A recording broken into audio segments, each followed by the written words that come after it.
Morning or good evening, everybody, depending on where you're joining us from. My name is Arpit Chaturvedi. I'm one of the co-chairs of the Indian Women in International Relations Forum. I'm the Chief Executive Officer of Global Policy Insights, and I'm absolutely glad to welcome you all, where we are discussing this extremely important topic for not just the South Asian region, but for the whole of the world.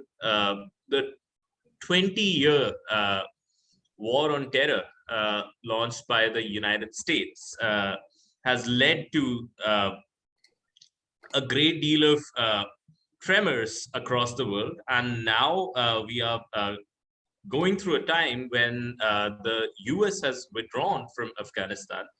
And today we are here to discuss what does that withdrawal of the United States and the NATO forces from Afghanistan mean for South Asia as well as the world at large. So our topic is Afghanistan, US withdrawal and its geopolitical ramifications. Now, we have a great list of panelists. Our star panelist today, the person whom we'll be talking most to, is Councillor Peymana Asad.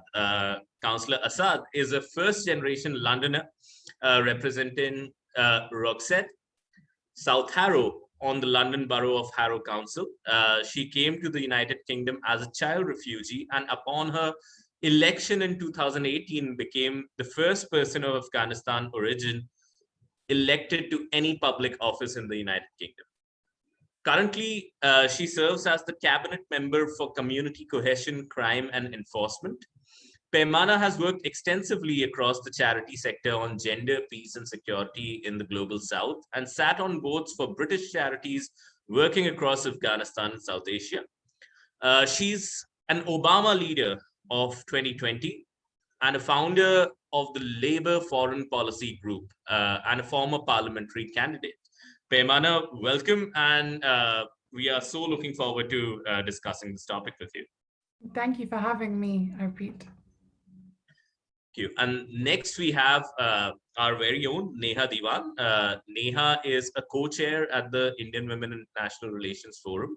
She's a non-resident fellow at Global Policy Insights, as well as a non-resident fellow at Trent's Research and Advisory, Abu Dhabi.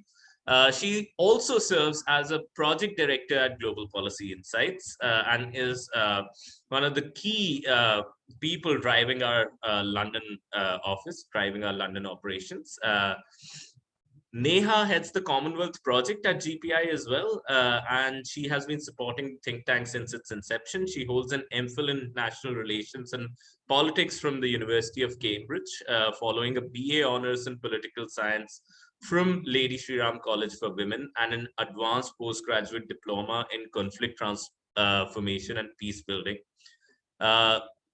She is the program officer for culture at UNESCO Cluster Office for Bangladesh, Bhutan, Maldives, Nepal, India, and Sri Lanka. Her experience also includes working with various parliamentarians and international diplomats globally. Neha, welcome, and we are so excited to be discussing this topic with you. Thank you very much for the very generous introduction, Arpit. Thank you. Awesome. Next, we have with us is Jasmine Mehta. In the Geopolitical and National Remit, Jasmine chairs the Indian Women in International Relations Network, along with myself, Neha, and Sylvia. She's a permanent mentor at the Global Policy, Diplomacy, and Sustainability Fellowship Program. Having specialized in climate diplomacy and policy action, along with a strategic interest in Quad, Jasmine often complements her speaking engagements with position papers. In the corporate remit, Jasmine is responsible for developing MSCI's ESG and climate business with a new clients service segment. So Jasmine engages extensively with the corporate sector in Europe, Middle East, and North Africa region.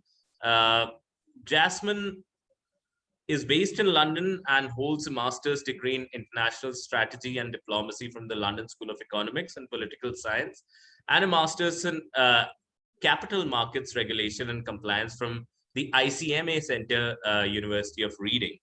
UK. Jasmine, welcome and so good to be having you over here.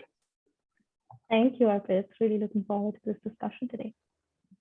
Awesome. I'm not sure if Sylvia is with us right now, but just a brief introduction on Sylvia whenever she can join us. So Sylvia Mishra is a Scoville Fellow, and her research focuses on nuclear strategy and non-proliferation, South Asian security, nuclear dynamics, US foreign policy in the Indo-Pacific, and the emerging and disruptive technologies used in international security.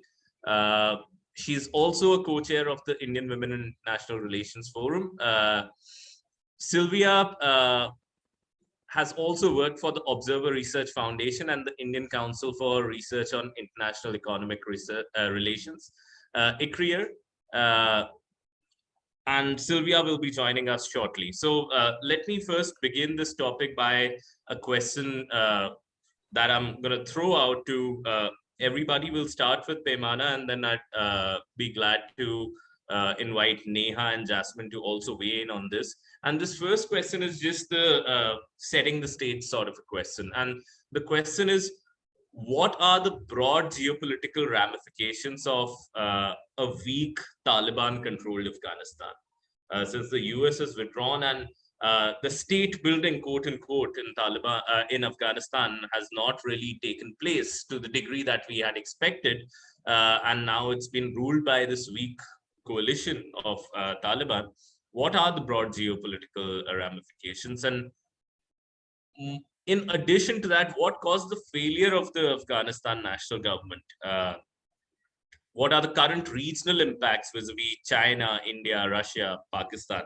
If we could just set the stage for our audience to begin with, and then we can build on from that. So over to you, Peymana. Thank you so much, Arpit, for having me. It's a real honor to be here today. And as I was saying to you earlier, it feels just so much more comfortable being amongst fellow South Asians. I mean, I'd like to start off by a poem by the poet of the East. We all know him, Muhammad Iqbal. He wrote in Persian poetry, and he said, you know, Asia is a body of water and clay, of which the Afghan nation forms the heart. The whole of Asia is corrupt if the heart is corrupt. Its decline is the decline of Asia. Its rise is the rise of Asia. The body is free only as long as the heart is free.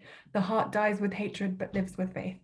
And I think this is really key in understanding what has happened in Afghanistan over the last, 20, 30, 40 years. Since the Soviet invasion in 1979, we've seen that Afghanistan has, the spillover effect has affected other countries, including Pakistan, Iran, India, and also the other Central Asian nations. I think what we've witnessed in Afghanistan is completely true to what Muhammad Iqbal said in his poem. With the decline of Afghanistan, we saw dictatorial regimes across the region and more difficulty across South Asia. And so I think that the reason why, Afghanistan fell, or what the geopolitical ramifications for a Taliban regime in Afghanistan, the reasons why we have got there is because Afghanistan has always been viewed in the prism of the 18th century. And it's always been seen as not equal in the eyes of everyone. And so mostly foreigners have believed that they know better for what should happen in Afghanistan than Afghans themselves. And I think that that's where the foundation lies of what has gone wrong in Afghanistan in the last 40 years. But just to quickly answer your question in terms of, the geopolitical ramifications, I think what we are witnessing is, a rise in terrorist groups, the Haqqani network, Daesh, the TTP, the Pakistani Taliban, Al-Qaeda. These have all now been empowered. The Haqqani network is now in charge of Kabul's security. And it's been given that responsibility by the Taliban. And so we see an ability and a space for more influence of the Pakistani government, the Pakistani military and the ISI, and the retreat of Western nations such as the United States and the UK for having direct influence in Afghanistan. And I think so the biggest geopolitical ramification is that spillover effect of these terrorist groups within Afghanistan. Specifically now, we see the reemergence of suicide bombing training camps across Afghanistan. Access to high quality and high level military equipment that these terrorist groups have, as well as infighting between these terrorist groups for control of this new setup in Afghanistan. And so I think it's given morale to other terrorist groups in the nation, in the region, but also across Europe and Asia. And I think that is the biggest, geopolitical ramification for the region, specifically in the retreat of the US and the UK from this.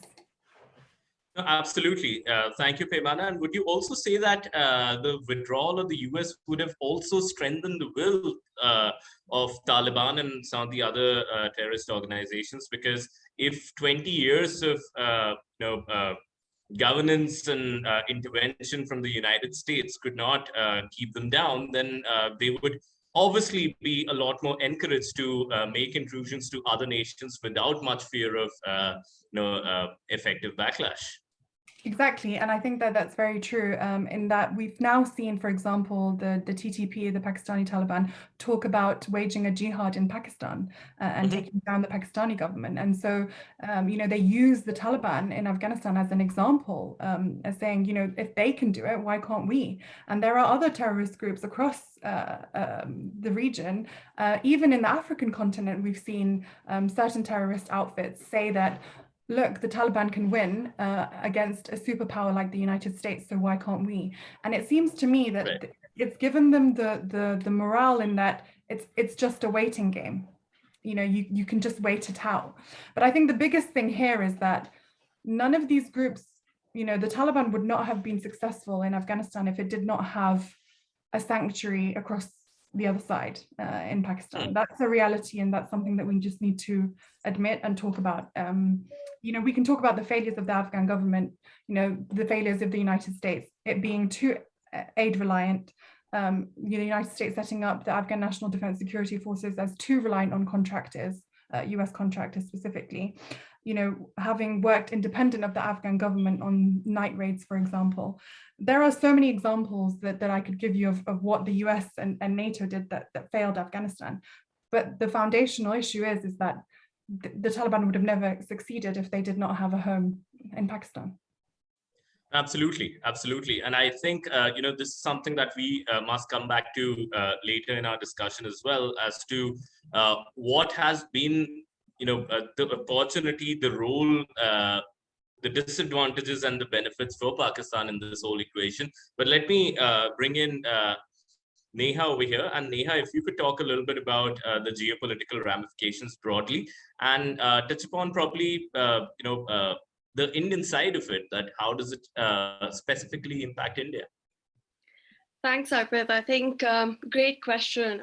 The way I see the geopolitical ramifications, which are, of course, manifold really and multidimensional, I probably see them broadly within three, aspects. The first one being, of course, political ramifications, which again start at a domestic level. And I think in continuation of what was just said, the obvious implication for the region comes from the fact that there is a rise of terrorist outfits.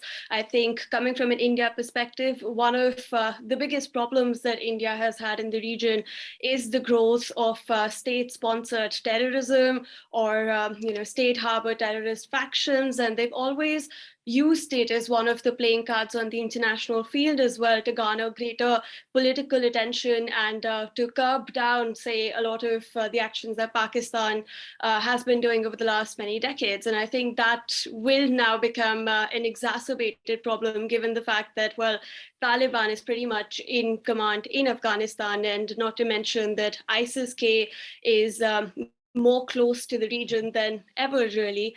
And I think in addition, it would also change the kind of relationship that India or even regional actors have with not just say, hegemons or more powerful actors like the United States or Russia outside the region, but even entities like the United Nations itself.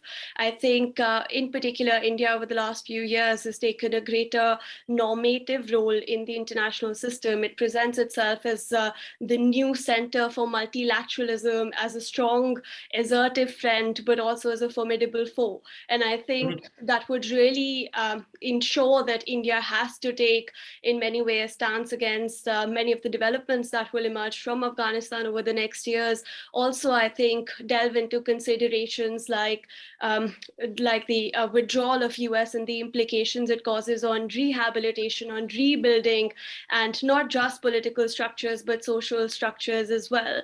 I think one of the other major considerations that somewhere gets hidden behind the political discussions are cultural issues. I remember about when Taliban first came into power, one of the first things they did were eradicate signs of other cultural and religious groups. I think all of us know about the bombings or the blasting over of Bamiyan Buddha. And we're still talking about reinstituting those and bringing back the cultural heritage, the civilizational heritage that a region like Afghanistan has.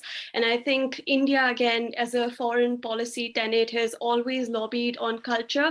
So it would be interesting to see how they intervene and whether they actually see it as an opportunity to take forward those conversations about a culture of peace, intercultural dialogue, and many of those kind of normative areas that are gaining a greater footing. And I think finally, the legal precedent that this entire situation has set, I think while I feel that it's not getting the kind of attention it deserves, it should already be a conversation, because at the minute, while we're still entangled in the immediate ramifications, I think over the next few years, these legal precedents would become very important considerations. What if there is another entity which is traditionally a non-state entity that takes part in, say, Bangladesh, for instance, or any of the other regions where instability is or can be a fact of life?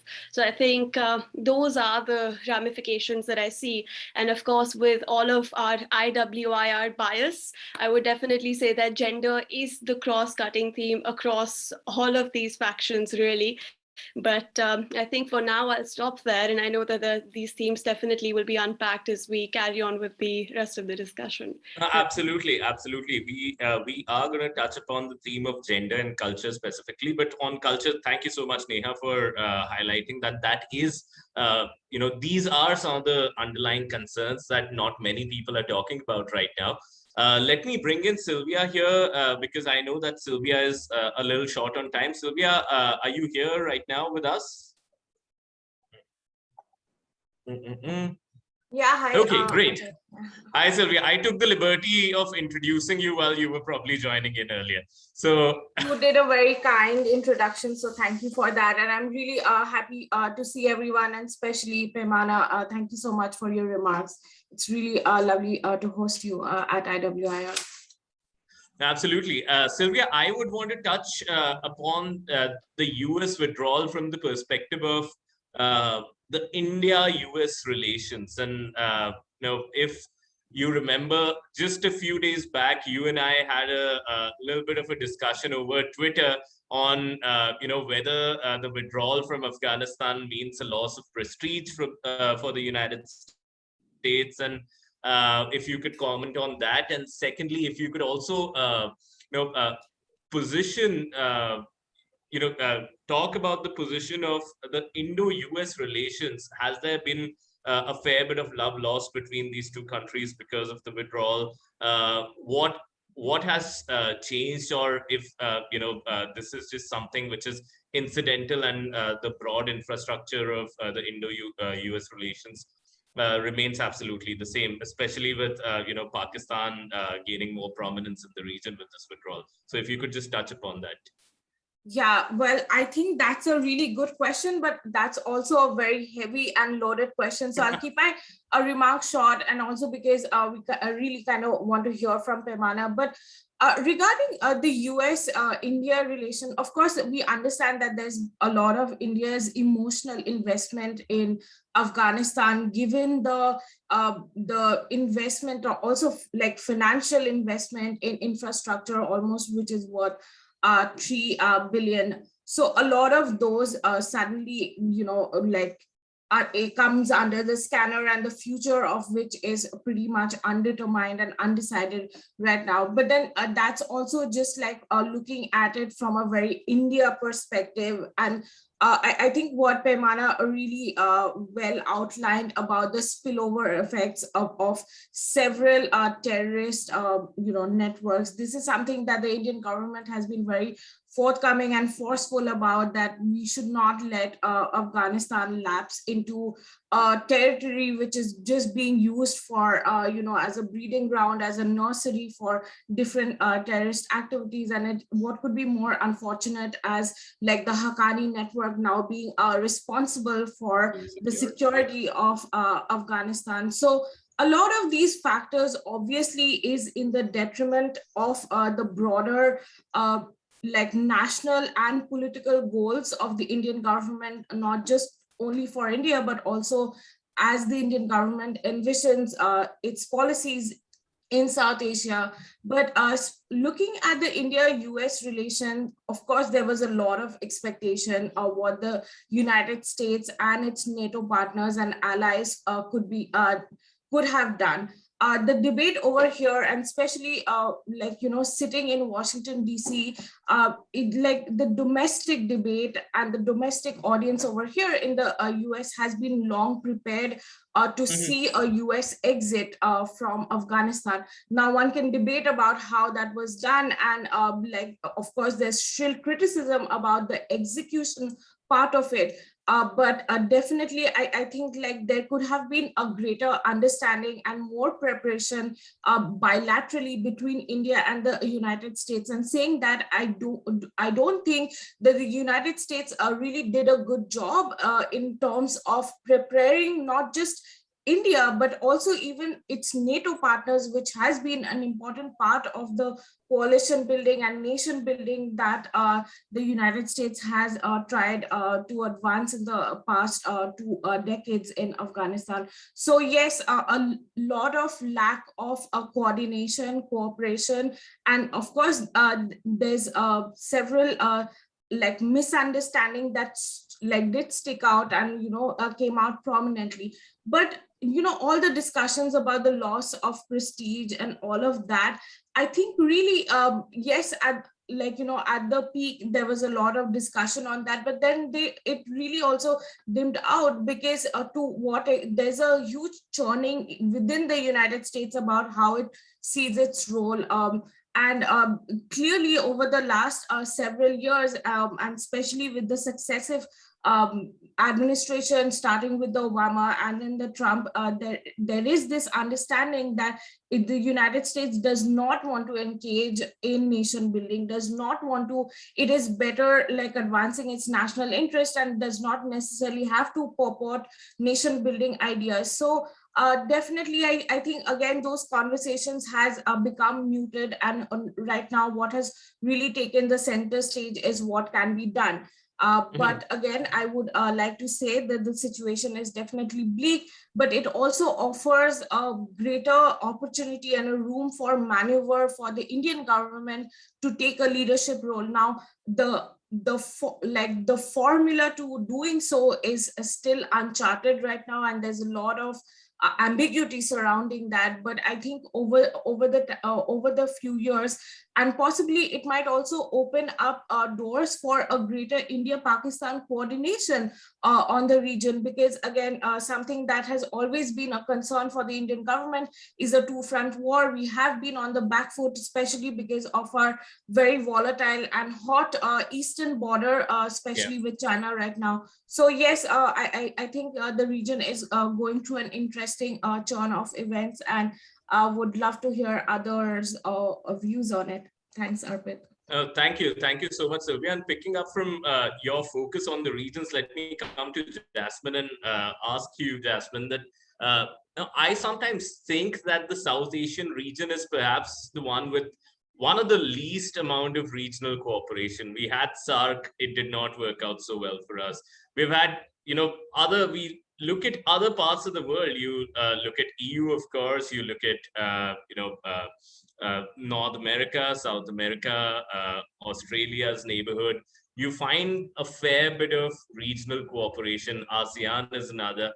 And now, you have another version of the Quad coming up in Central Asia. And Central Asia is, there's been a lot of regional cooperation over there. So do you think that with Taliban coming into power, the regional equations are going to worsen, especially between Afghanistan, Pakistan, India, Nepal, Bangladesh, Sri Lanka, and in general, if there are any other aspects on the ramifications of the US withdrawal, and if you could talk about that. Yeah, absolutely. I'll try to keep my remarks succinct, but I think, a couple of thoughts here. The first one being that given, that one, the series of events that took place in Afghanistan were what should have been precedented, but weren't. And for whatever reason, they turned out the way that they did. It is what it is, and we can't necessarily go back and change it. Sure, we can deliberate on what could have been done better, what should have been done better. Did the US do a right thing? The whole departure, the power void, and therefore, how did that power transition go by? Was it proper or not? But that being said, it is what it is, and the question remains what happens from here. And yes, like I absolutely agree with my colleagues here that India and regional powers in the likes of even Iran to a certain extent, but definitely Russia, have a big chance and a big potential to shape up the way Afghanistan moves on from here. It's not going to be necessarily an easy journey. It's definitely going to be a tough one. But clearly, the events that have unfolded in Afghanistan have taken precedence in the foreign policy remit of any and every neighboring country on account of the fear of spillover of terrorism. Again, a point reiterated by all my colleagues here today, and something that we'd be in agreement with, but also potential spillover of opium. And that is, again, for example, that is one of Russia's bigger security issues in terms of how it will go about kind of managing that. India, of course, has its own, issues on national security. And so the investment that each of these countries would then end up making in engaging the Afghanistan government, providing recognition of sorts eventually. But, again, the dialogue is open for whether there will be a formal legitimacy proposition around that. But at least recognizing that, yes, the Taliban, for example, has, taken over control as the government in Afghanistan, and the ability for these countries to pool resources to potentially help in more state building activities are going to be immense, especially because India themselves has a significant $3 billion worth investment, in Afghanistan, one that it would not want to kind of withdraw its hands. The other kind of So Jasmine, are you saying that India should eventually or will have to eventually recognize the Taliban government? I think all countries recognize that Taliban is the new government. Whether they're willing to offer legitimacy to that is the question, right? And you go around and you look at our external affairs minister's comments, remarks. Again, his counterparts with Russia, with China. Everyone has come around to recognize that that the Afghani government is now Taliban run. Now, whether they choose to legitimize that on the global stage is the question that comes into play. And where I think that there are far more factors that influence it, right? One where, how a lot of the bilateral benefits accrue for each of these countries in their engagements with Taliban, whether you talk of, mining, for example, a lot of the accrual of benefits from natural resources for China, for India, for Russia.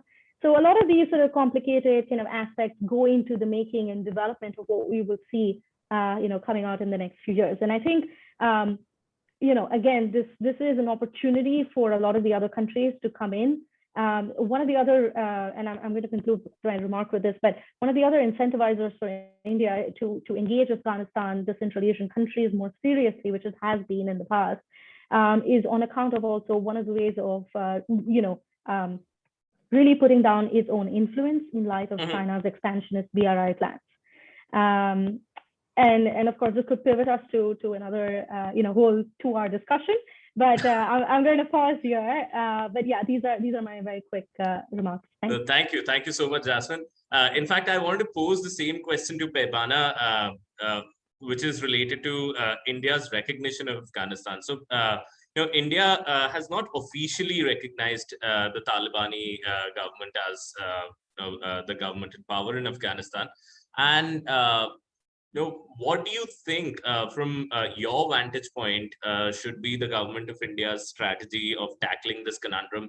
I personally, talk to a lot of ambassadors in India, and there's seemingly a hot debate even amongst the ambassadors, the retired ambassadors, etc. in India, where a faction of them would say that we have to engage with the Taliban government eventually, and we have such and such investments. I think some of the arguments that Jasmine has talked about, and I think between Jasmine and I, it has always been a parlay between a neo-realistic versus a liberal point of view, even in the fellowship. But there's obviously another faction which says that no, we should not because India also has this sort of a moral position where it would want to refrain from legitimizing the Taliban government in Afghanistan.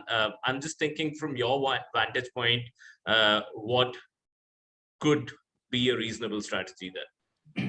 So this is a really good question, and one that I think a lot of analysts, think tanks, politicians in the West are thinking about a lot, especially in the UK. I think the first thing to say is that I would not want any country, even if it's India, Pakistan, whatever country it is, to recognize the Taliban regime, specifically India, because India is the largest democracy in the world.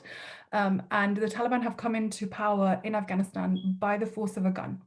Absolutely. Okay, they have not won an election. They have not won the people's vote to form this new setup that they have put in place. So that's the first thing that we need to understand and we need to accept.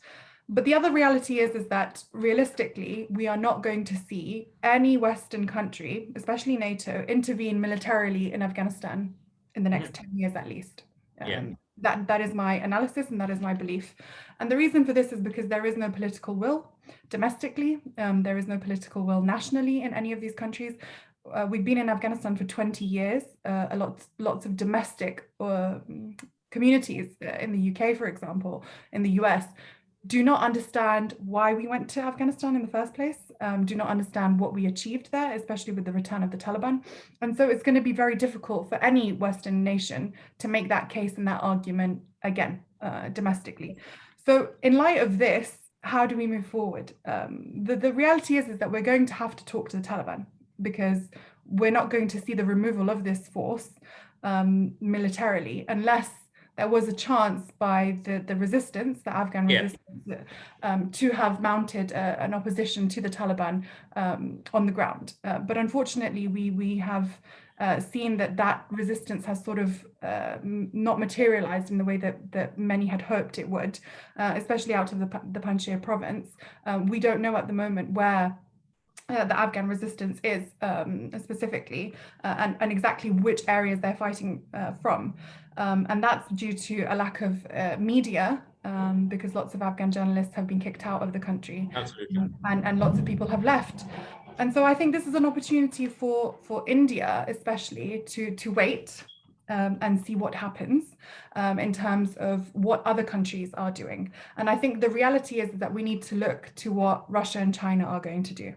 Now we see the Moscow talks with Russia, putting on a charm offensive to the Taliban to try and create some kind of influence within the Taliban government. But the reality is, regardless of how much influence any country exerts over the Taliban are now going to come under pressure, because governing a country is completely different to mounting an insurgency against a government.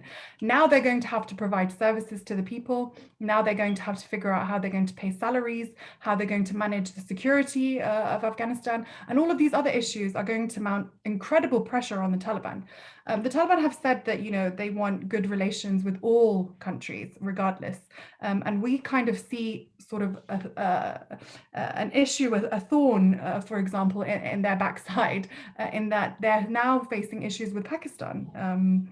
Pakistan has closed lots of the border crossings, isn't allowing Afghan trade to go over, and we're hearing Taliban officials saying Pakistan shouldn't interfere in our affairs or shouldn't speak on our behalf. And so we're starting to see the formation of lots of difficult issues for the Taliban. And I think the Taliban can only sort these issues out by interacting with the international community, by figuring out a way forward. It is 2021. It's not the year where you ban girls from secondary education. It's not the year where you stop women from going to work.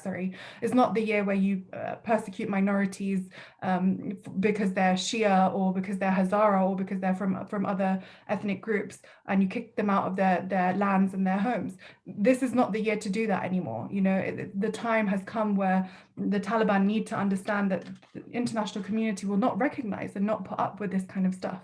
And so I think withholding recognition, that would be probably the smartest move for India at this moment in time, and waiting to see what Moscow and China do, because at the end of the day, this is going to be led by them, whether we like it or not, because they have the most direct involvement through the Pakistanis.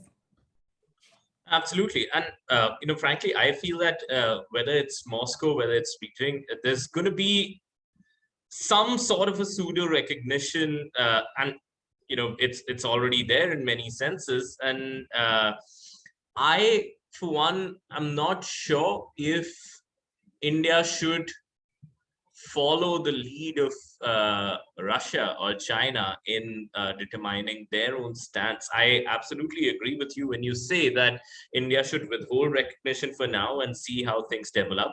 But anchoring their decision or taking signals and following, the same suit as China and Russia may just not be a great, example for India to set in the region.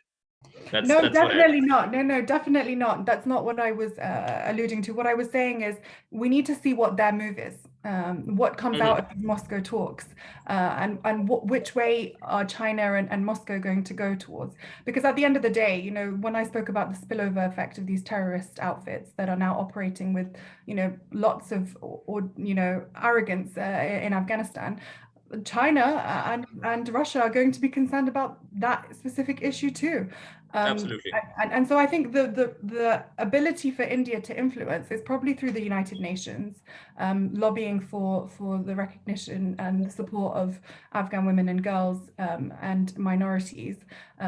India opened up its arms to the Afghan Sikh population, for example, and various other the minority groups, and gave them a home in India. It's now that opportunity for India to speak up. What I would love to see is Narendra Modi have the confidence to speak up about this issue on the world stage. What I don't want to see is Afghanistan being used as a playground to fight the India and Pakistan war, the rivalry between India and Pakistan. Unfortunately, for a lot of Afghans, that's how it's felt and it's been seen over the last 20 years specifically. Pakistan accused India of having, I don't know how many consulates across the country, but that wasn't the reality or the truth. And anything that happens in Pakistan is blamed on India and the NDS, which now doesn't exist. I mean, one of the biggest things for me was in the fall of Kabul was when the Taliban came in and released lots of prisoners from Afghan prisons, including TTP commanders that were in Afghan prisons. And, you know, for such a long time, Pakistan had accused Afghanistan of supporting the TTP to attack capitals and cities across Pakistan with the help of India. And yet that claim completely fell apart when these commanders were released from Afghan prisons with the fall of Kabul. And so I think it's really important that India plays this very carefully. But I guess what many of us expect is the historical friendship between Afghanistan and India to finally now show in Afghanistan's hour of need. Absolutely, absolutely. And just as a quick follow-up to something that you had said earlier, and I had said that we'll come back to this, is about the whole role of Pakistan in this. And I'd also be glad if some of our other co-chairs could weigh in on this, because a vast section of population in India thinks that the biggest winner out of this whole withdrawal has been Pakistan. Pakistan is US needs Pakistan right now to keep Taliban in check. And also at the same time, Pakistan is at great terms with China. So, overall geopolitically, Pakistan is the biggest winner, which also means a lot of, harboring terrorist organizations, et cetera, in the region that you talked about. But at the same time, you brought in something which, not many people obviously know about, that this in itself, the Taliban taking over will become a bane for Pakistan in managing terrorism within their own borders. So if you could just for the benefit of our audience talk about that. I think for a long time, the Pakistani military and the Pakistani intelligence has felt that they can always, control some of the outfits operating within the Taliban from far away, and therefore also keep at bay the TTP, the Pakistani Taliban. And now we're seeing a reversal of that reality, because the fall of Kabul has given the TTP, confidence that maybe they could do the same thing across Pakistan. And so I think the Pakistan is having buyer's remorse. They've bought into this idea that the Taliban have waged jihad in Afghanistan. They have overthrown a superpower, as Imran Khan, the Prime Minister of Pakistan, said, taken off the shackles of slavery, and various other comments that he's made. But now increasingly we're seeing the National Security Advisor of Pakistan, the Foreign Minister of Pakistan, continuously lobby for the recognition of the Taliban regime, for international aid to be sent over. They've closed their border in Chaman, in Torkham, in various different areas that border Afghanistan, because now they understand there's going to be an influx of refugees into Pakistani cities. There's going to be an influx of problems with international aid and the economic situation, humanitarian situation in Afghanistan, but also the inability now to control the feeling within the Taliban of revenge from Pakistan. I mean, if you look at some of the interviews being taken with Taliban fighters, they're saying the Pakistanis gave way to NATO trucks and NATO vehicles to come into Afghanistan and attack Afghanistan. And so we want revenge. And so how are you going to handle that? How are you going to stop that rhetoric and that narrative? I think Pakistan is going to have a huge problem, not just domestically and regionally from that, but internationally from the fact that their role has been completely exposed. We're now having conversations in the United Kingdom. There were moments where I was kicked out of rooms when I talked about Pakistan's role in the war, because UK officials just did not want to talk about it and did not want to believe it. Now they are openly having these discussions in the Foreign Affairs Select Committee of the UK Parliament. I mean, that is a huge step, especially for the United Kingdom, considering that we have such a huge Pakistani population in the UK who feel very emotional attachment towards the Pakistani state. And so I think for Pakistan on an international stage, it's exposed their hand a little bit in terms of why is there such a why is there such a cheer in Pakistan for the fall of the Islamic Republic and the takeover of the Taliban? And what role did Pakistan really play? And how did they play that? And I think now, finally, the United Kingdom, the United States are having those discussions in open rather than behind closed doors.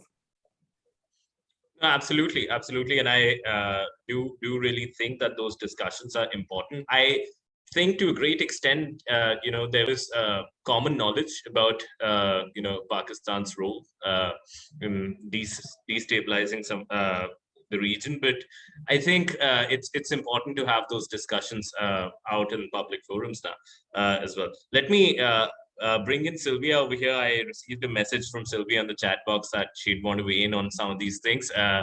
So Sylvia, over to you. But then after that, we'd move to the whole issue of the oppression of gender, the issue of the loss of opportunities for the children and various other minority groups over there. But Sylvia, first over to you.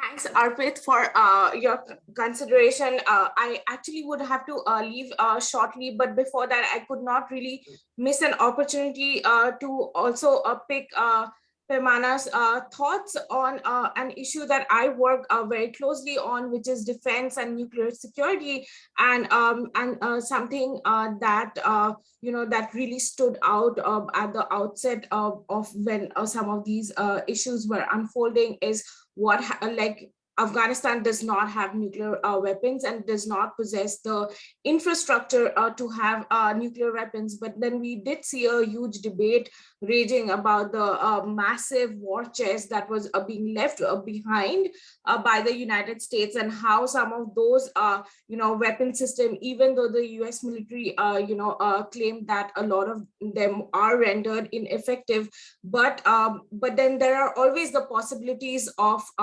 reverse engineering them, breaking them down and using smaller parts and supplying them in the black market of small arms. So though the idea of small arm proliferation, again emanating from Afghanistan, is an issue. And on the aspect of nuclear weapons, Taliban, we know, have previously stated about the desire to have access to nuclear weapons. Now there's so much of discussion and concern about the safety and security of Pakistan's nuclear weapons, and the fact that a lot of these facilities and there's still ambiguity about the safety and security of fissile materials production in Pakistan. So as and how we see that through porous borders, through lesser security of these nuclear facilities, what are some of the risks and dangers that you think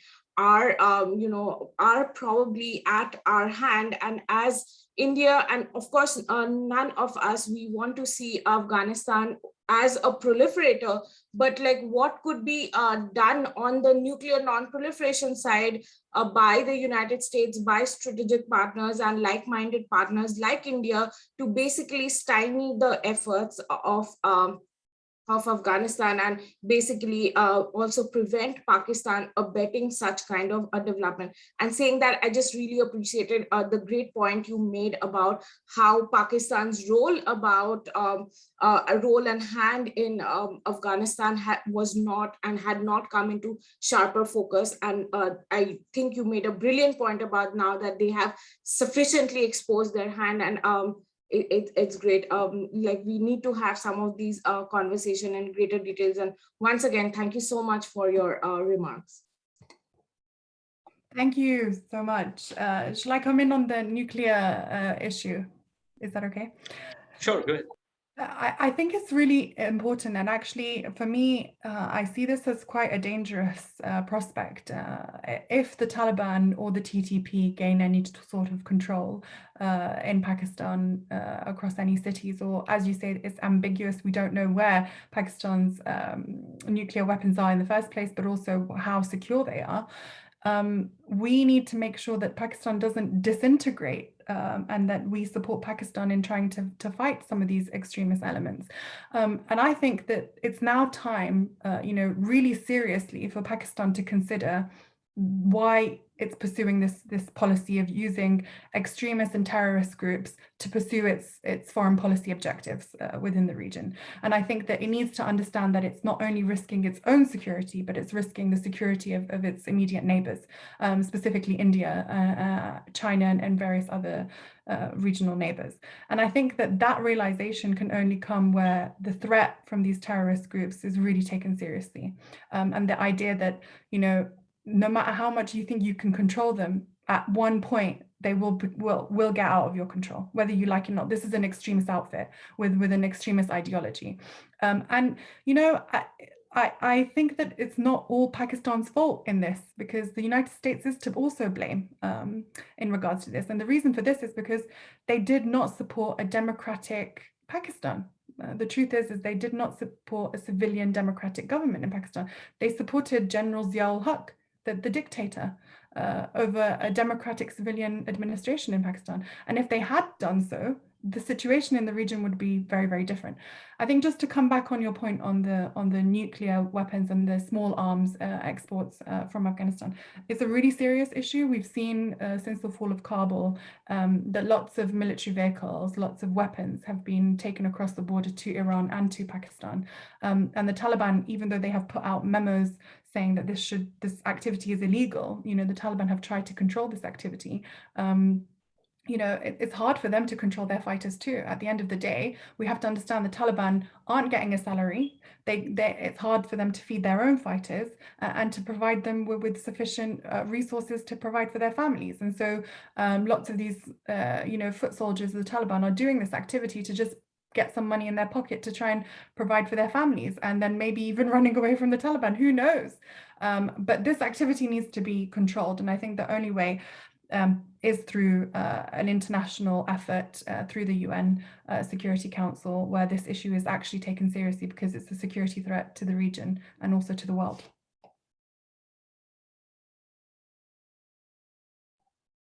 Absolutely. Well, thank you, Paimana, for your views on this. I think that this is our time to now move to another segment of our discussion, and which is going to be on the future of women and children. And I remember, one of my very close friends who was in the US of Afghanistan origin. Her parents were in Kabul, and she, along with her parents, had set up this wonderful organizations which used to teach robotics to young women in Afghanistan. And I remember at one point of time, receiving a message from her telling me that, is there a way to,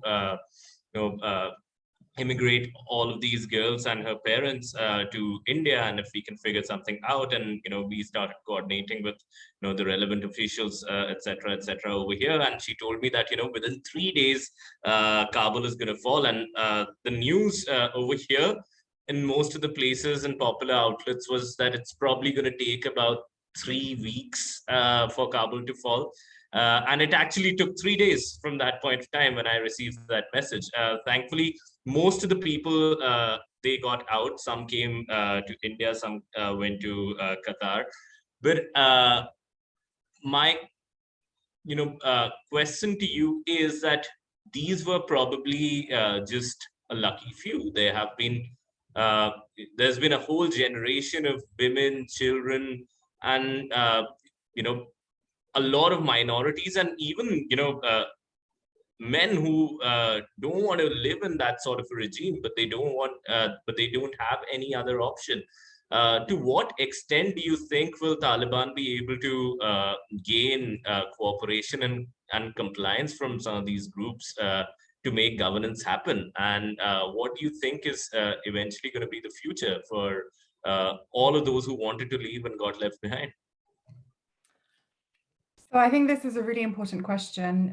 But first, I'd like to say that, there's this misconception that Afghanistan fell in 3 days, 11 days, so many days. The reality is that the morale of the Afghan government, especially the Afghan National Defense Security Forces, was shattered in February 2020 with the Trump-Khalilzad deal that they signed in Doha with the Taliban. That is the reality of how long it really took.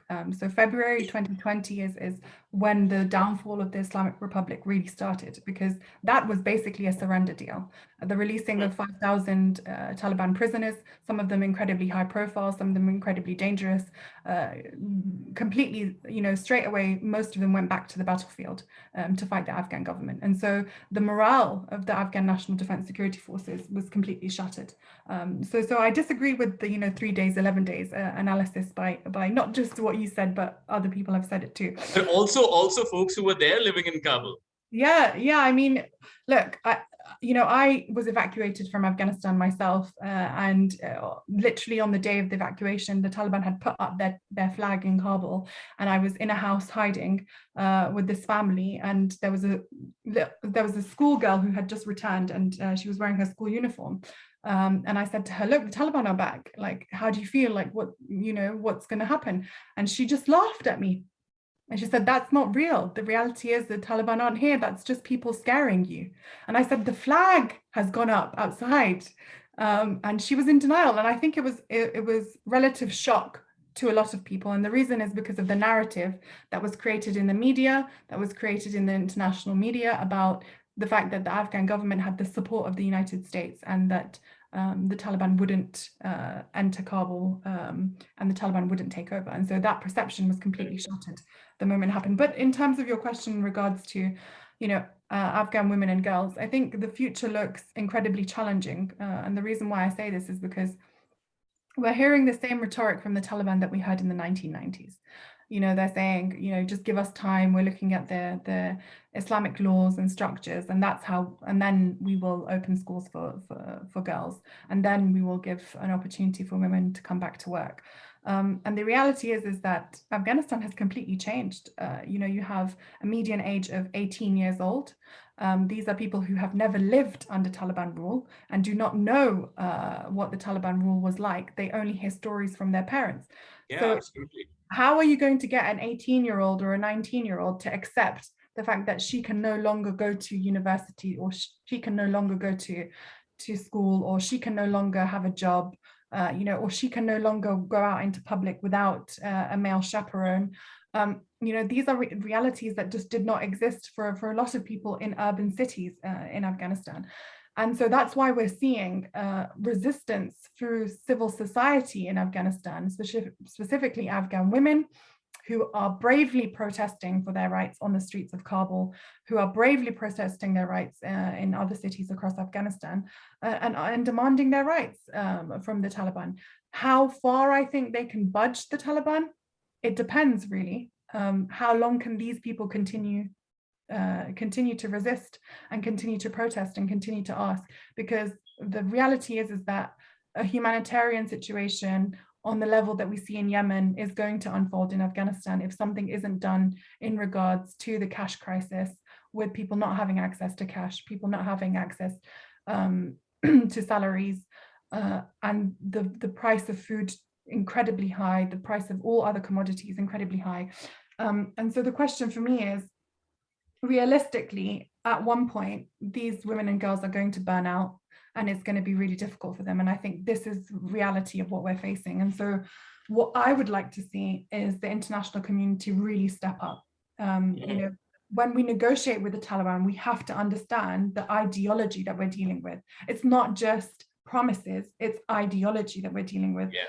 So how are we going to challenge that, and how are we going to change that? And I think one of the biggest things is withholding recognition and not believing what they say until we actually see local reports from the ground that these things have actually happened before we ever engage in any type of recognition or any type of official response. Because all of the right promises were already made during the negotiations.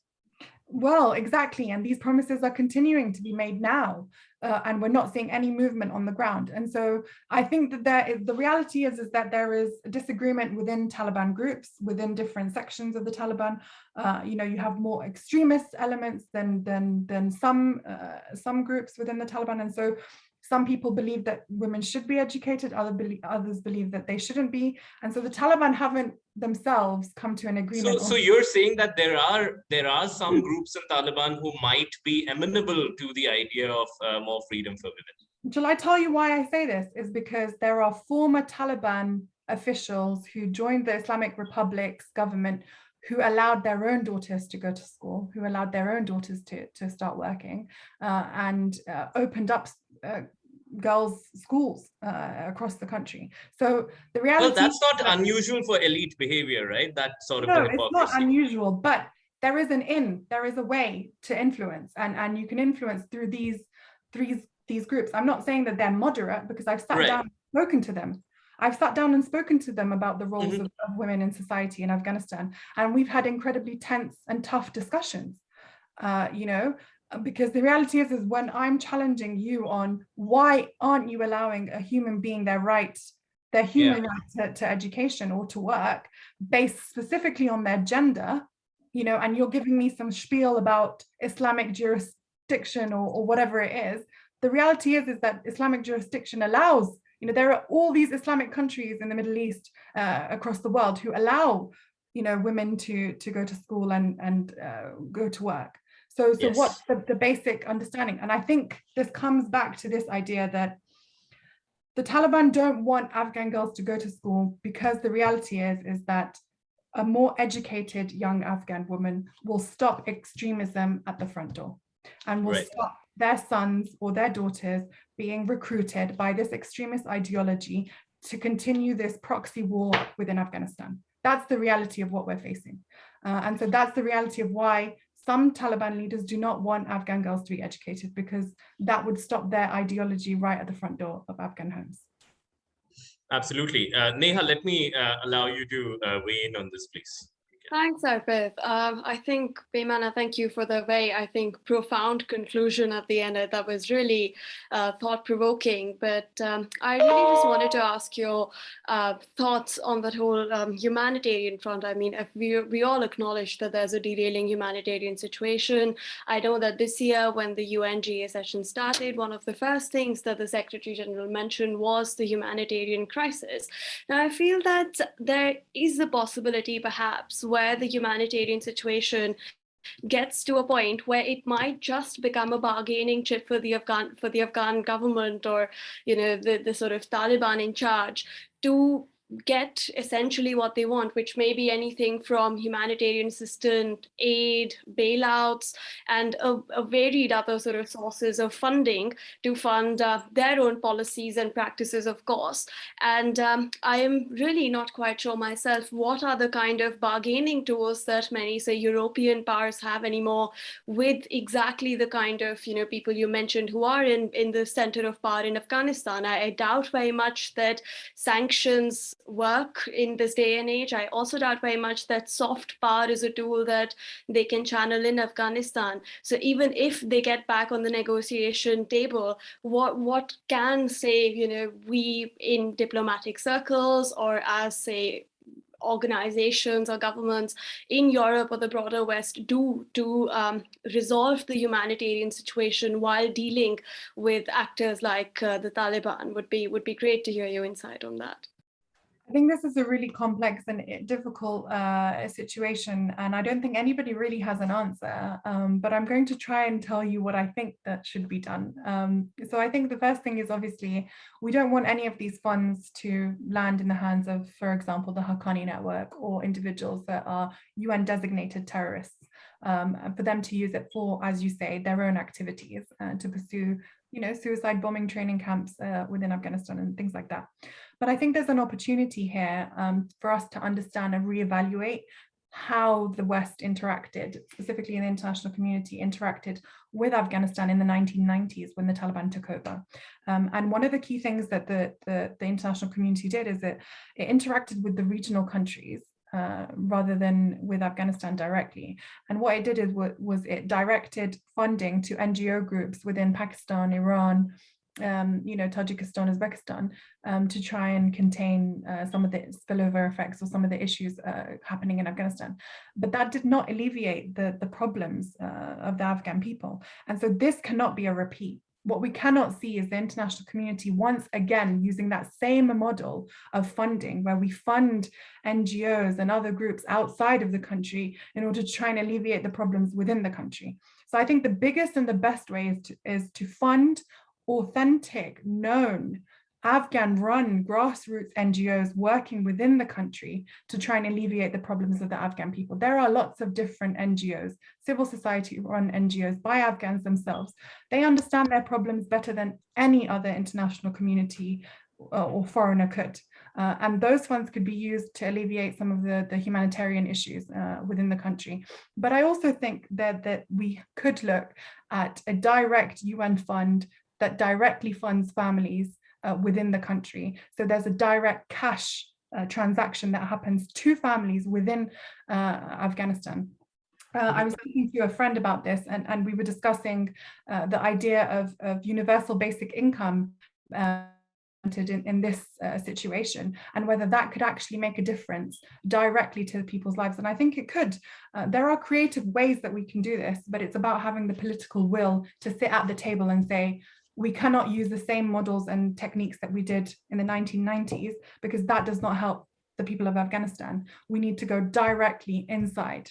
And the reality is that there are lots of former Afghan government officials who are still within Afghanistan, within the country, who want to work for Afghanistan. They don't accept the Islamic Emirate, they don't accept the Taliban regime, but they want to help their own people. And so we could utilize those individuals. And, just to say, before anybody else says corruption within the Afghan government, we have to realize that 70% of aid to Afghanistan was administered by the United Nations, with the United States and NATO countries, right? And only 20% went through the Afghan government itself. So that 70%, 50% of it went back in contractor fees and staff costs back into these NATO countries. So when we talk about corruption, we also have to talk about the corruption of the intervention, those intervening within Afghanistan too, because not all Afghans are corrupt. Absolutely. Thank you for that. And I think from experience, we can all say that when funding needs to reach particular individuals or sources, in most cases, they definitely do. So perhaps they should also reach these people when it's for humanitarian purposes, not just sort of political ones. So no, thank you much. Thank you very much. Absolutely. Thank you for bringing this very important point into the discussion, Neha. Let me also invite Jasmine to weigh in on this. Jasmine? And then I'll have one more question before we take some of the audience questions. So yeah. Absolutely. And I think I really appreciate your thoughts there, Pramana. So, I think the concept of universal basic income and, disbursement of funds to the actual, consumers of those, the real beneficiaries, is of course one that does require political will. It is not something that the UN can just basically take an export of account numbers of citizens and just have that transferred into or wired into their banks or go handing out cash. And that political will would require the current government to actually be at the center of those discussions, center of being approving of a lot of those transactions, if you will, in the broader purpose. And absolutely right in saying that this is not something that's not possible. I think we've seen this kind of, basic income disbursement through the pandemic for larger countries for, rationing purposes and every other kind of, consumption purposes. So definitely possible. The question remains that what would be the incentive for the Afghani government to actually agree for something like that when it comes as one of the key factors in the whole decision-making process. We don't actually have an Afghan government at the moment, although there's an interim setup that the Taliban have put together, there is no formal recognized Afghan government in place. And so there are no services currently being run through the Taliban because they don't know how to. They don't have the skills or the understanding to do that. You just look at Kabul International Airport, for example. There are no commercial flights in and out at the moment because the Taliban don't have the ability to understand how to manage that. And so I think that you're right to ask, where is the will from the Taliban side, and where is the leverage that we can sort of insert into the Taliban accepting this? But I think this is a question for negotiators who are currently sitting down with the Taliban and talking to them. How much political will do people have to think of creative ideas and creative ways to try and alleviate the problems of the Afghan people at the moment with the humanitarian crisis? Otherwise, it is just a repeat of the 1990s. And again, it will be the Afghan people who suffer. And everyone else just watches from the sidelines.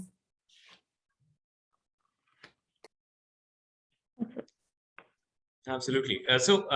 Peymana, my last question to you before we take up some of the audience questions is, what do you have to say about the democratic deepening? Because democracy has its own way of striking some roots in the socio-political culture of people, and Afghanistan has seen that for at least 2 decades now.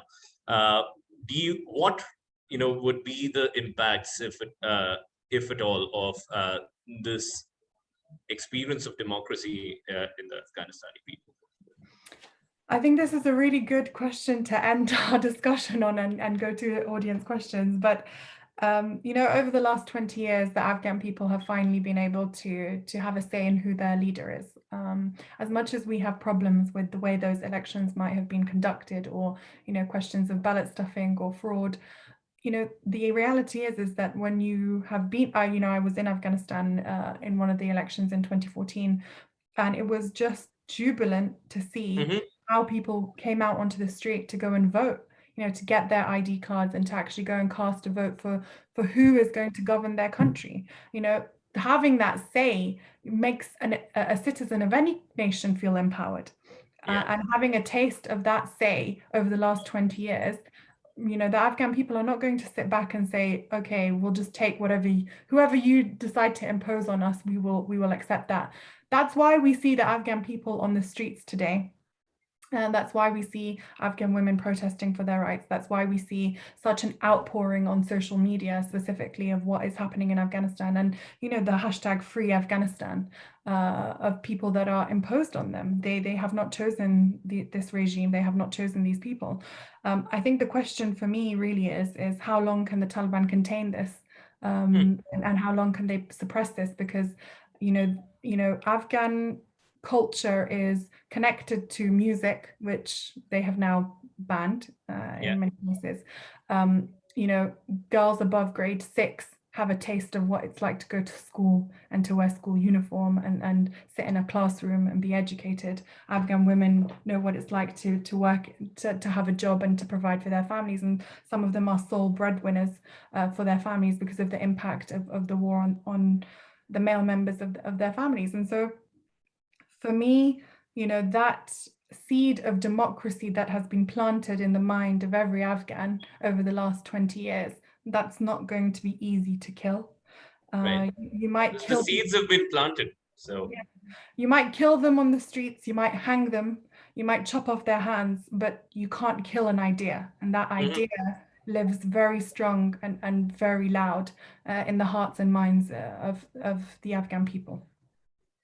No, absolutely. I think, on that positive note, I would also want to, connect it to something that you said, that, ideology would need to be fought with ideology.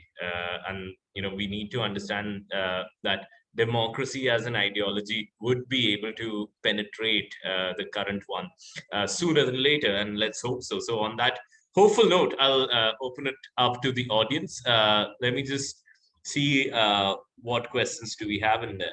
So, okay, we have Tahir asking us, is Afghanistan a victim of geopolitically funded violence since 9/11? And Tahir is from the Kashmir University. So Afghanistan is a victim of international foreign interference since 1979, and that's with the Soviet invasion of Afghanistan. It's also a victim of US-funded extremism within the region. And I say this because if you look at some of the notebooks and the school books that were distributed to Afghan refugees in camps in Pakistan during the 1980s, you can see that they were taught how to count by counting guns and weapons and bullets. And so the seed of extremism that was planted in the 1980s, that is what Afghanistan is now a victim to, and the continued interference of foreign powers. And I think that's down to the location that Afghanistan is in. And it brings me back to that poem by Muhammad Iqbal. You know, Afghanistan is in the heart of Asia. So anything happening to its heart ruins the rest of the region. And that is what we have been witness to since 1979, unfortunately. And so, yes, it's been due to foreign interference in Afghanistan, but I would also link this to British interference in Afghanistan since the 1800s from British imperialism. Yeah, I mean, 3 wars fought between Afghanistan and the British Empire, right? Yes, so exactly. The long history over there. Well, let me also take a question. I'm going to be a little biased here and prioritize Shubham Shankar's question. Shubham is a fellow at a GPOTS fellowship. So Shubham is asking that, you know, since Afghanistan would need a lot of international cooperation to keep the economy and the whole system running, do you think that some of the economic levers could be used in bargaining and negotiating to rein in Taliban or, you know, to contain some of their more extreme policies? And if I can piggyback on that, perhaps, you know, it could go both ways, right? It could go, one way would be that, you know, well-meaning international actors are able to rein in the worst instincts of Taliban, you know, using economics as a lever. And the other facet of the coin is opportunism, that, you know, let them do whatever you want to do. And Afghanistan again becomes a playground for, you know, various nations to look for their own narrow interests and gain economically from that, because it's mineral rich, it's, you know, got a bunch of economic resources going for itself. I think we have to be aware of China's role within all of this, because China has a vested interest in some of the minerals within Afghanistan. And so we need to be mindful of how China is playing some of these economic issues. But I think for me, when I look at the economic situation in Afghanistan, the only way I think that we can press or pull leverage on the Taliban is through Afghans themselves. There are Afghan farmers and traders whose produce is rotting on the Chaman border and the Torkham border because Pakistan has closed its gates and won't allow Afghan trade to pass through. And so if the Taliban want to govern Afghanistan and want the support of the people to effectively govern the country, they need the support of the tradesmen and the farmers and the businessmen too. And for how long can these people put up with their businesses going bust, their produce not being traded, and therefore their livelihoods being at stake? And so I think the international community needs to leverage the actual Afghans on the ground in negotiations with the Taliban and say, look, if you want you know, legitimacy on the ground from your own people, you need to fix their issues. And the way that you fix their issues is through working with us to try and solve some of this stuff. But I think it's not going to happen without putting pressure on Pakistan, because it is one of Afghanistan's most important neighbors. And a lot of trade happens between the two countries. You know, there was an air corridor that was created between Afghanistan and India, and that's not being utilized at the moment either. And so India could look at utilizing the air corridor again to try and help some of these farmers and these businessmen. There are lots and lots of rich Afghan businessmen who operate from India. There is a way in on this, and I think that's how it can happen. But I don't think that international countries should see this as a way to try and create a playground for themselves again. Right. I think what you also say relates to Shafqat's question over here, but if you could specifically respond to that, that can India and Pakistan both play a positive role for Afghanistan at this point of time? And again, if I were to add one more question to this, how about this scenario where Afghanistan and Pakistan, because Afghanistan eventually needs an economic partner, or overall a partner that could help in technical expertise and governance as well.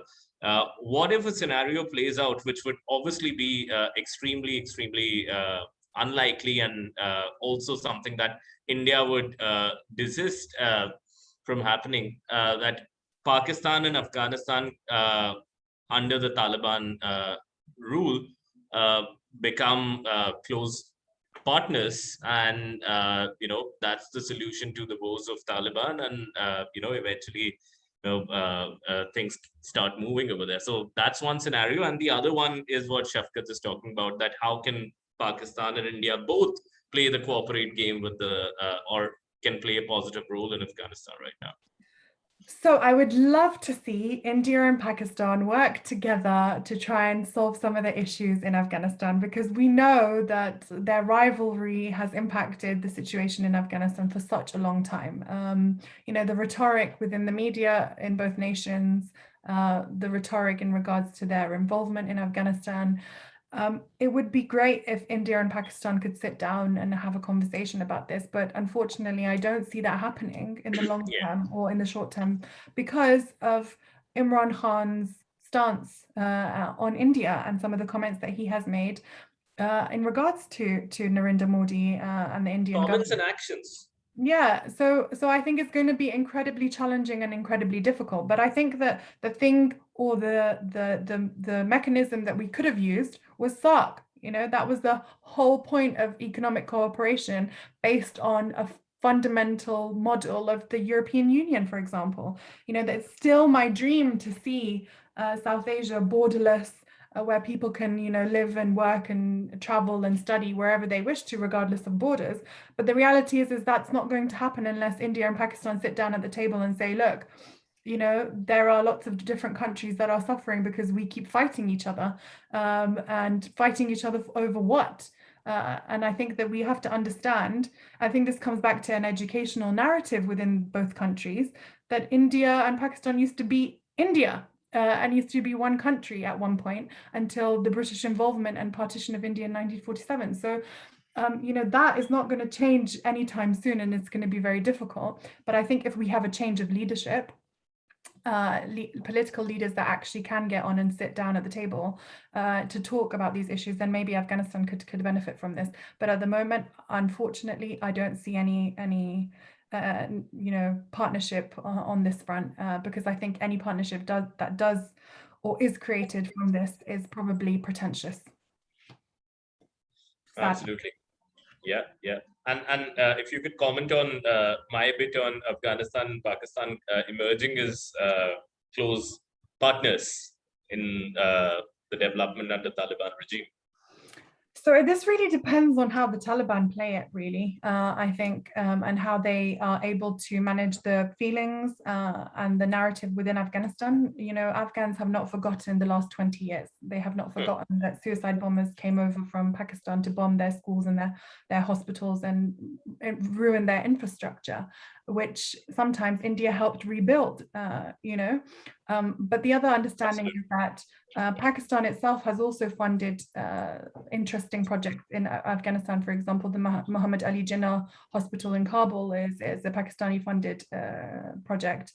And so I think there is an opportunity, but I just don't know how the Taliban would handle that narrative of further cooperation with Pakistan on such close ties. But I think economically they should do it, because lots of Afghan produce is currently still rotting by the Durand line, and so Afghan traders aren't able to get their produce into Pakistan, and vice versa, to be honest. But I think that Pakistan needs to come to some kind of understanding or realization that what they've been able to achieve in Afghanistan through a Taliban victory is going to cause a refugee influx within Pakistan and cause them further problems. So it's really one for the Taliban, I think, and how they're going to handle this.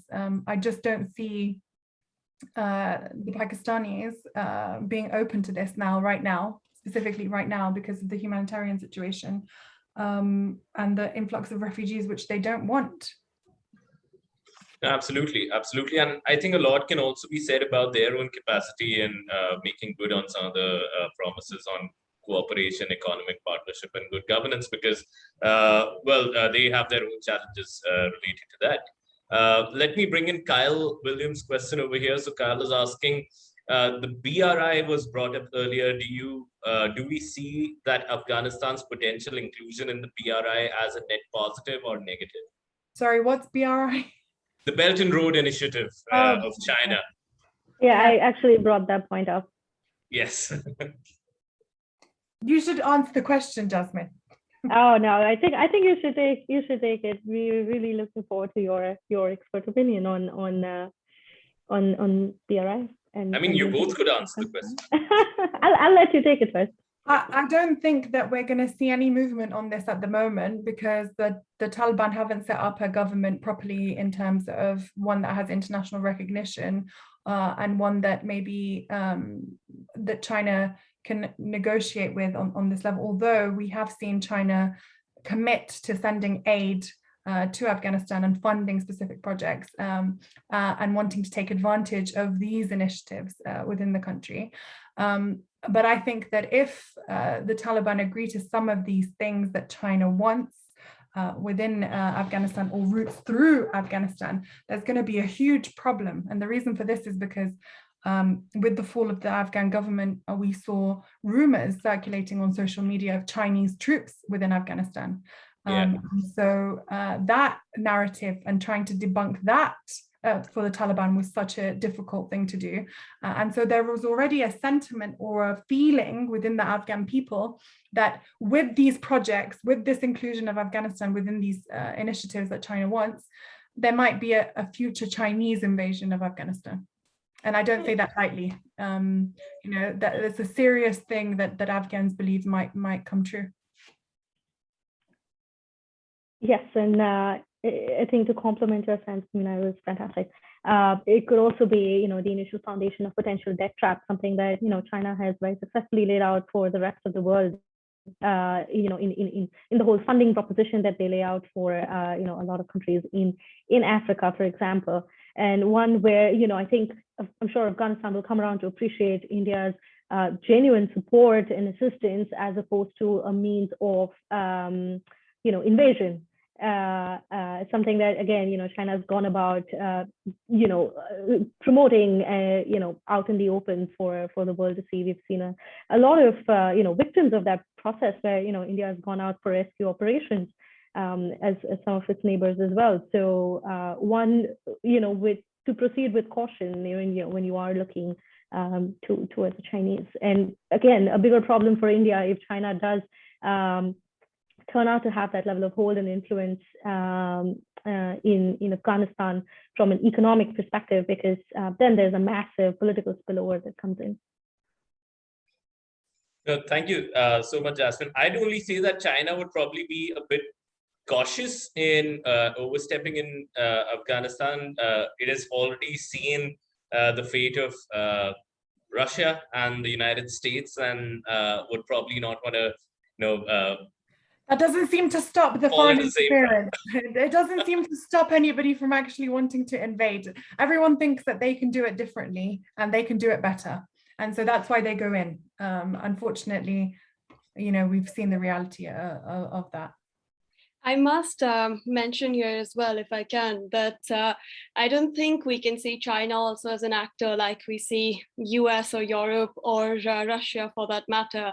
I don't think it would also be in China's interest to assist or engage in regime change. And I think when we talk of the BRI in South Asia, one of the most critical things would be that Pakistan's engagement and parts of Kashmir being involved in the BRI are one of the biggest thorns in India's quite literal backside. So it's not particularly going to be happy if that sort of channel transcends further into Afghanistan. And for all we know, I think it might as well transgress through various other parts of Kashmir. So I don't think that kind of a political tie-up is something that either India or China would even envision, or at least we can hope. So yeah, it might only be a cause of further de-escalation in the region if that comes about. No, I agree with that point. I just want to point out the Uyghur issue. So the Chinese are persecuting the Uyghurs, and there is a population of Uyghur refugees within Afghanistan, and there have been discussions between the Taliban and the Chinese for exchanges of aid and investment in infrastructure or whatever else it is in order to take back some of these Uyghurs into China. So there's also sinister motivations of the Chinese state wanting to involve themselves in Afghanistan. Absolutely. Well, I think we are about a minute away from the closing of the session. So let me just invite Jasmine, Neha, and Peymana for some closing comments. And I think my closing comments are, focused towards what Peymana said earlier about, the fact that democracy has, at least for 20 years, struck its roots. And even though you take out the whole of the governance apparatus, there is some seepage in the culture that democracy has a way of making, and I think that's happened, and that's probably our last best hope. And I do hope that countries in the neighborhood and countries across the world act responsibly, and at the same time, not probably set the example of recognizing Taliban, because that would be concomitant to saying that might is right, and once you have all of the power, you will be able to get all of the recognition and legitimacy from across the world. So I think on the global political stage, that would just be a bad precedent to set. That's going to be it from my side. But let me invite Neha, Jasmine, and then Peymana for their closing thoughts.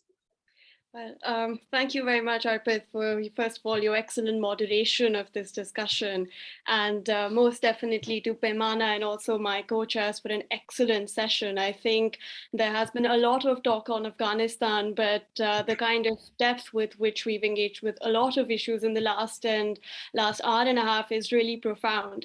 And I think I will complement what you said, Arpit, and just say that we must be very careful in whatever actions we take in that immediate stabilization or in understanding immediate ramifications, because they will set precedents for how the region behaves, how non-state actors behave, not just in South Asia, but in many parts of Africa, which are also equally tumultuous. And I think it's very interesting that alongside this Afghanistan withdrawal is another withdrawal which is going on in Mali, which is of the French forces, which have almost been there for a decade now. So we shouldn't let these very critically important geopolitical events backslide behind this guise, and not to take away any importance from the issue at hand. So I think my partially optimistic and very prescient note would be just to be very cautious of what we do, and to make sure that we set the right precedents, and especially coming from a UN perspective, to make sure that if anybody engages or wishes to engage in these sort of rebuilding or regime change efforts, they must be very careful in thinking about those sustainable exit strategies from the very onset, not after withdrawal, so that we can perhaps have a better discussion about possible interventions and not possible ramifications. But thank you once again, Peymana, and to you, Arpit, Jasmine, and Sylvia, and to the audience. It's really been a fantastic conversation. Thank you. Thank you. Thank you so much, Neha. Jasmine, over to you. I think you're on mute right now, Jasmine. Okay. Do I have to mute? Thanks for. Yeah, sorry, I had to switch from my. Oh, you joined through another. Oh, yeah. I did join through another device. Yes, my ran out of battery, so sorry about that. But I think, yeah, just really concurring, Arpit, with yourself and Neha. I think it's been a phenomenal discussion. Quite the powerhouse in terms of the topics that we've touched, but also the sensitivity of the matter at hand.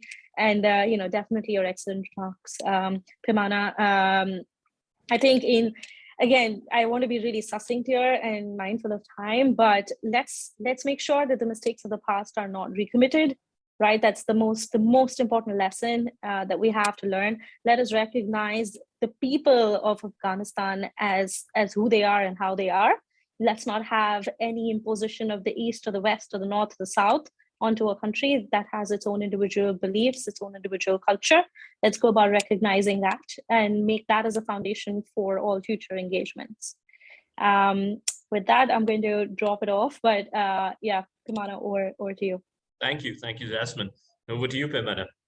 Thank you so much for inviting me, Arpit, Neha, Jasmine, and Sylvia. It was such a good discussion. I think that we covered such a wide range of issues that I haven't had a chance to discuss in other forums. But the one thing that I want to say is that the India and Afghanistan friendship is centuries old. And the love that the Afghan people have for the Indian people is there for such a long time, and it runs really deep. And the reason why it runs really deep is because Afghanistan was there when India was fighting for its independence against the British Empire, and India was there for Afghanistan during its tough moments and its tough times. And so this connection between the two people can never be, cut off, no matter how hard anybody tries. And it's why so many Afghans feel at home when surrounded by our Indian brothers and sisters. And we know that it will be Indians who will help raise the voices of Afghans on the global stage. And that is the hope that I have from the Indian government and also people like yourselves who continue to discuss this topic and to bring it up. And, the last thing I'd like to say is, Jasmine and Neha really summed it up really well. The important thing is that we need to listen to Afghans, and not impose any kinds of ideas or any kinds of solutions onto them. They have their own solutions, they have their own ideas, they know what's best for their country. And seeing them and viewing them as equal human beings to us and as equal nation to us is what will help us create peace within the region, and hopefully create peace within people's homes and families, so that everyone can benefit, not just Afghans, but Indians and Pakistanis, Tajiks, Iranians, whoever it is across the regions. And so the last thing, going back to my first point about the poem that Muhammad Iqbal said, Afghanistan is the heart of Asia. And so my one plea to everyone is do not forget your heart in any discussion, because the heart is what keeps us going. Thank you. Thank you so much, Pimana. This has been such a fascinating discussion, and thanks for being so open, so candid, and for engaging with all of the questions that the four of us and the audience members were throwing away. But most of all, thank you for sharing your perspective and experience that we value a lot.